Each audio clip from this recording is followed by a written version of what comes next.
අයිබෝවන් ආදරණීය දුවේ පුතේ මම මහින්ද කඩපෑරච්චි ගුරුවරයෙක් පුහුණුකරුවෙක් මනෝවිද්‍යා උපදේශකවරයෙක් ඊළඟට ශිෂ්‍යත්ව සම්බන්ධව අවුරුදු ගණනාවක පළපුරුද්දක් සහිත ගුරුවරයෙක්. එතකොට මේ අපි අද කතා කරමින් ඉන්නේ අනුමාන ගණිත ගැටලු 29 කියන 29 වෙනි ගණිත ගැටලුව. එතකොට මේ අද මම කල්පනා කරා මේ සෙවණැලි සම්බන්ධ ගැටලුවක් ඉදිරිපත් කරන්න. හේතුව මේ සමහර දූල පුතාලා මේ කතා කරලා මට කිව්වා සෙවණැලි සම්බන්ධ ගැටලුව ලේසි ක්‍රමයකට කියලා දෙන්න කියලා. ඒ නිසා මම මේක අදියර දෙකකට කියලා දෙන්නම්. මේ ලේසිම කෙටිම විදිහවල් එක්ක. හරිද? දැන් අපි බලමු මේ ගාන. මම ගානක් හිතලා ලිව්වා බලන්නකෝ. උදෑසන 8ට පමණ හිරුනි පාසල් යන විට ඇයගේ සෙවණැල්ල දකුණු අත පැත්තට වැටී තිබුණි. ඇය ගමන් කළ දිශාව කුමක්ද? එතකොට නිකන් හිතන්න දැන් මේ හිරුනි කියන නම අයින් කරගෙන හිරුනිලා ඉන්නවනම් මේක අහනවා නම් හිරුනිලා තමන්ම කියලා හිතාගන්න. නැත්තම් තමන් කියලා හිතන්න දැන් මේ අහන කෙනා ඔයා යන්නේ උදේ 8ට කියලා හිතන්න. ඉස්කෝලේට යන උදෑසන උදේ 8ට ඉස්කෝලේ පැත්තට යනවා. හරිද? ඉස්කෝලේට යනවා. යනකොට ඔයාගේ හෙවණැල්ල වැටිලා තියෙනවා දකුණු අත පැත්තට. එතකොට ඔයා ගමන් කරපු දිශාව මොකද්ද කියලානේ අහන්නේ. ඒක හොයාගන්න ලේසිම ක්‍රමය තමයි ඉස්සෙල්ලා මෙන්න මේ වගේ ඇඳගන්න මෙන්න මේ වගේ මෙන්න මේ විදිහට ඇඳගන්න මේ නිකන් දඩ ලකුණ වගේනේ. ඒකට මෙතන උතුර මෙතන ඒකට කෙලින්ම යටින් තියෙන දකුණ. මේ පැත්තේ නැගෙනහිර මේ පැත්තේ බස්නාහිර. දැන් ඔන්න දිශා හතර හරිනේ. උතුර දකුණ නැගෙනහිර බස්නාහිර. දැන් අපිට කියනවා උදෑසන 8ට පමණ හිරුනි පාසල් යන විට. එහෙනම් උදේනේ ගිහින් කියන්නේ. උදේ ඉර තියෙන්නේ කොහෙද? ඉර තියෙන්නේ නැගෙනහිර. එහෙනම් ඔන්න නැගෙනහිරින් ඉරත් ඇන්දා. හරිනේ? ඉර වගේ පේනවනේ නේද? ඔන්න ඉර ඇන්දා. දැන් මේ ඉරේ එළිය වැටෙන මෙතන අපි අඳිනවා. දැන් ඔන්න ඔයා ඇඳ මේ ඉන්නවා කියලා හිතන්න. දැන් එතකොට මේ ඉරේ එළිය වැටුනහම හෙවණැල්ල වැටෙන්නේ ඒකේ විරුද්ධ පැත්ත. මේ නැගෙනහිරනේ. එහෙනම් හෙවණැල්ල වැටෙන්නේ බස්නාහිර. එතකොට ඇය කොහෙද වැටෙන්නේ? දකුණු අත පැත්තට වැටී තිබුණේ. එයාගේ දකුණු අත පැත්තට තමයි වැටිලා තියෙන්නේ. මේ දකුණ, මේ වම. හරිද? දැන් එයාගේ දකුණු අත පැත්තට නම් වැටිලා තියෙන්නේ. දැන් ඔයා කියලා හිතන්න මේ ඉන්නේ. දැන් ඔයා මේ ඉන්නේ. ඔයාගේ දකුණු අත මේ තියෙන්නේ. එතකොට ඔයා ගිහින් තියෙන්නේ කොයි පැත්තට? දකුණට. නේ? ඔයා ගිහින් තියෙන්නේ දකුණ. ඔන්න ඔය හරිම ලේසියෙන් හොයාගන්න පුළුවන්. හරිද? එතකොට මෙන්න මේක මතක තියාගත්තත් ඔයාලට ලේසි. මේක ලේසියෙන් හදන්න පුළුවන්. මේ උදේ වම් පැත්තට හෙවණ වැටුණා. යන්නේ උතුරට. දැන් මේ කියලා හිතන්න මෙන්න මගේ දැන් ඔයාගේ වම් පැත්ත මෙහෙ නම් හෙවණැල්ල වැටෙන දැන් ඒ උදේනේ නැගෙනහිරින් ඉර පායලා තියෙනවා. වම් පැත්තට හෙවණැල්ල වැටෙනවා. එතකොට ඔයා යන්නේ උතුරට. හරිද? ඊළඟට ඒකම අනිත් පැත්ත කියන්නේ දකුණට වැටලා තියෙනවා නම් අපි දැන් මේ ගාන කතා කරපු විදිහට දකුණට වැටලා තියෙනවා නම් දකුණටම එන්නේ. හවසට මේ ඉර එනවනේ මේ බස්නාහිරට. එතකොට මේ උදේ කතා කරපු එක අනිත් පැත්ත. ඒතකොට දකුණට නම් ඉරේ මේ වැටිලා තියෙන හෙවණැල්ල යන්නේ උතුරට. වමට වැටිලා තියෙනවා නම් යන්නේ දකුණට. මේක ලේසි මතක තියාගන්න. වා ඌ දාද දා ඌ වාද. ඔහොම මතක තියාගන්න. මේ එකක් මතක තියාගන්න. ඒක අනිත් පැත්තට ලියන්නකො. ඒත් හරි.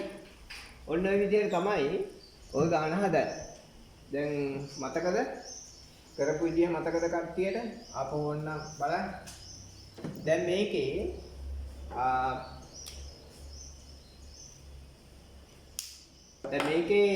උදෑසන 8ට ගියපු නිසා මොකද කරේ? ඉස්සෙල්ලම මේක ඇඳලා ධන ලකුණ ඇඳලා මේකේ උතුර දකුණ දැම්මා. නැගෙනහිර බස්නාහිර කියලා දැම්මා. මැදින් කෝටු ළමෙක් ඇඳා. උදේ කියපු නිසා ඉර ඇඳා කොයි පැත්තටද? නැගෙනහිරින් ඉර පායන නැගෙනහිරින්. නැගෙනහිර ඉර තියෙනකොට බස්නාහිරින් තමයි හෙවණැල්ල වැටෙන්නේ. යා බස්නාහිර පැත්තට හෙවණැල්ල වැටෙන්නේ. එතකොට යාගේ දකුණු අත පැත්තට වැටලා කිව්ව නිසා දකුණු අත පැත්තට වැටලා තියනවා නම් එයා යන්නේ පහට දකුණටමයි. හරිනේ? ඔන්න ඔය විදිහට තමයි ඔය ගණන් හදන්නේ. හරි අපි දැන් තව ගාණක් දෙකක් හදමු. දැන් ඔයාලා ලියා ගන්න මං කියන්නම්. පළවෙනි ගාන උදේ 10ට පමණ අබිනු පාසල්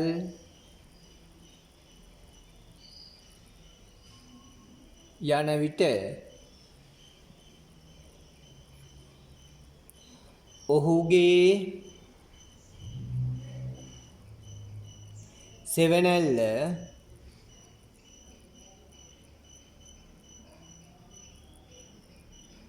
වම් අත පැත්තට වම් අත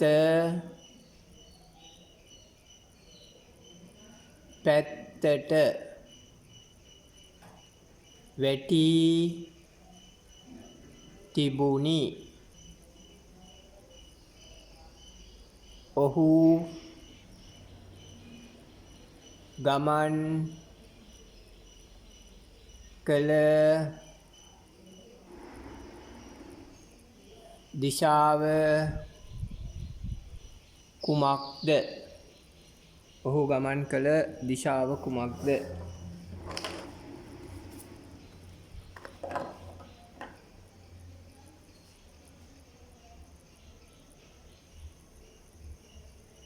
ඊළඟ ගාන දෙක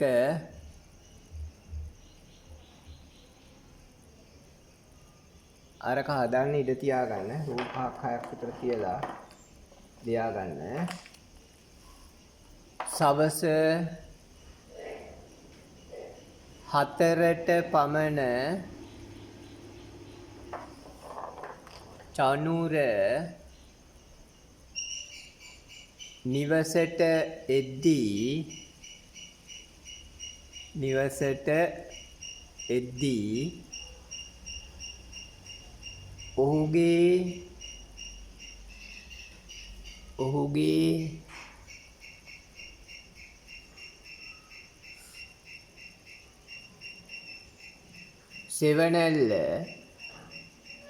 ඔහුගේ සෙවණැල්ල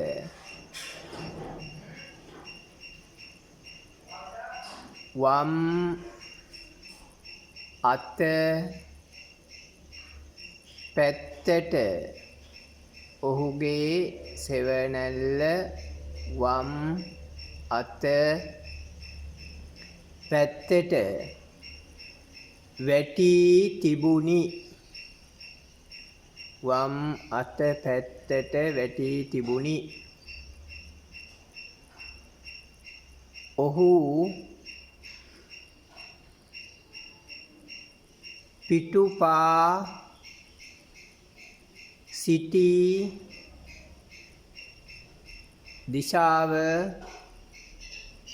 කුමක්ද? ඔහු පිටුපා සිටි දිශාව කුමක්ද? එතකොට ඕක අහන්නේ මේ මුහුණලා සිටි දිශාව නෙමෙයි පිටුපා සිටි දිශාව අහන්නේ.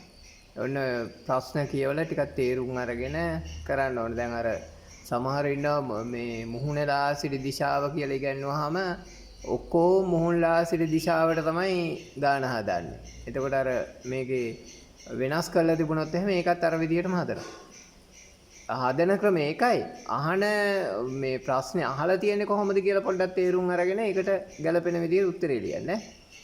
හරිනේ එහෙනම් තව මොනවා හරි ගැටලු තියෙනවා නම් ඔයාලා කමෙන්ට් කරන්න. හොඳ නම් තව කෙනෙකුට ෂෙයා කරන්න. එහෙනම් 30 වෙනි ගැටලුවෙන් හමු වෙමු.